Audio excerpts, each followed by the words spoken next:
안녕하세요. 자, 새로운 소식, 특별한 소식을 하나 전해드리는데요. 그것은 이제 반성문 제출에 관한 것입니다. 즉, 반성문을 이제 재판부에 제출했다라는 것이죠. 이 반성문은 사실 이 공판에서 아주 중요하고요. 또 공판에서 아주 이 중요한 역할을 담당한다라고 할 수가 있겠습니다. 그래서 이제 이 재판부 입장에서 볼 때에 그 반성문을 통해서 그 마음이 어떻게 이렇게 진행되고 있는지, 또 어떤 마음을 가지고 있는지, 또 자신과 관련된 그 일에 대해서 어떤 자세로 바라보고 있는지, 그렇게 판단할 수 있는 자료가 되거든요. 그래서 반성문을 제출했다라고 전해지는데요. 이 반성문은 이 처음 제출한 것이다 라고 이렇게 말씀드릴 수 있습니다. 이 반성문이 제출된 타이밍은 이 보석 신청을 한 이후, 그리고 9월 30일 결심 공판과 보석 심사를 앞두고 있는 이 중간이기 때문에 아주 이 소중하고 또 꼭 필요한 것이다 라고 말씀을 드릴 수 있습니다.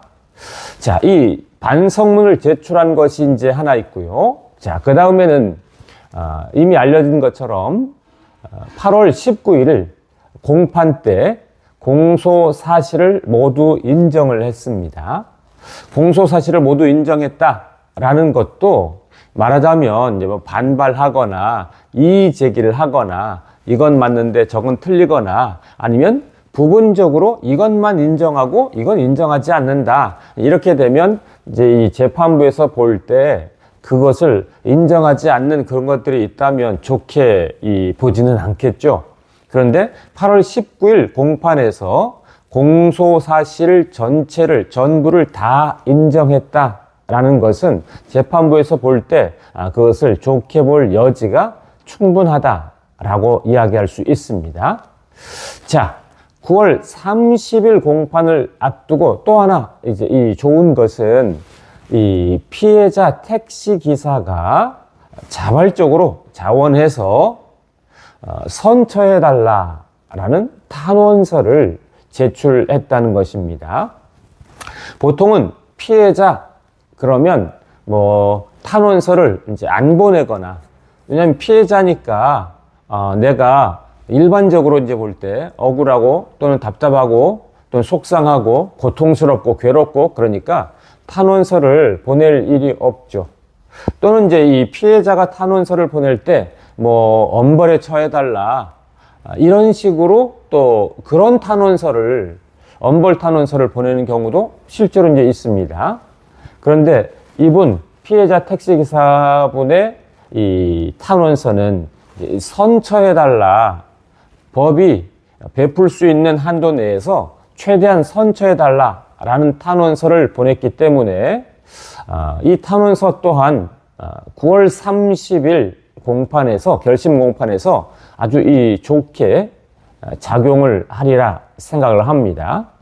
그래서 이제 지금 있는 이 세 가지, 그래서 오늘 새롭게 말씀드린 이 반성문 제출, 처음으로 이렇게 반성문 제출한 이 자료, 그 다음에 8월 19일 공판에서 공소 사실을 모두 인정한 것, 그리고 피해자 택시기사분의 선처 탄원서, 아마 이 세 가지는 재판부에서 볼 때 아주 중요하고 소중한 자료로 그렇게 인정하면서 그렇게 보지 않을까 생각이 되는데요.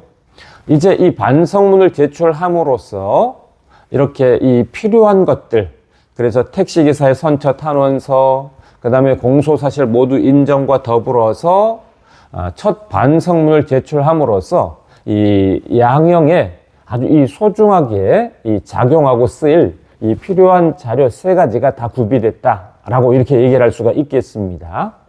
그럼 이제 남은 것은 9월 30일에 결심 공판과 그리고 보석 심사가 같이 이제 진행이 될 텐데요.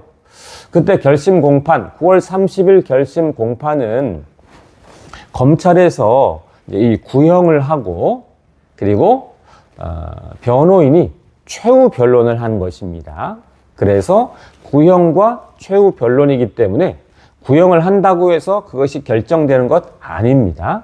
구형과 최후 변론이 있고 그것을 들은 다음에 재판부에서 한 달 정도 후에, 그러니까 9월 말이니까 이제 10월 말이 되겠죠.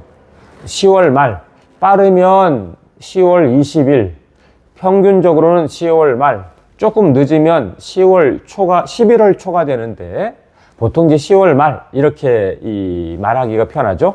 그래서 10월 말에 그때 선고 공판이 열려서 이제 재판부에서 선고를 내립니다. 이렇게 딱 결정했다라고 선고를 내는 것입니다. 그 다음에 9월 30일 보석 심사도 같이 열리는데요. 아마 이 보석 심사에서 이제 피해자 택시기사의 선처 탄원서, 그 다음에 8월 19일 공소 사실 모두 인정과 더불어서 이 반성문을 제출했기 때문에 보석 심사에 유리하게 작용하지 않을까 싶고요. 보석 심사가 만약에 통과가 되면 이제 이 10월 달에는 이제 불구속 상태에서 10월 말 선고 공판에 참여하게 된다라고 일정을 안내해 드립니다. 자, 그래서 지금 상황에 최대의 결과를 기대하는 것은 9월 30일에 검찰의 어떤 구형과 변호인의 그 변호가 잘 진행되면서 또 아주 좋은 결과가 도출되기를 바라는 것이고, 9월 30일에 보석 심사가 허가가 되어서 보석이 되는 것, 이것이 지금으로서 바라는 최선의 결과라고 말씀드릴 수 있겠습니다. 자, 반성문 제출했다는 것, 첫 반성문인데요. 어쨌든 첫 반성문, 이런 마음이 이런 표현을 딱 들으니까 기분은 또 어쨌든 뭐 좋게 작용되리라, 좋은 효과가 있으리라 예상을 해보면서 또 이 방송 들어주신 분들께 감사를 드립니다. 고맙습니다.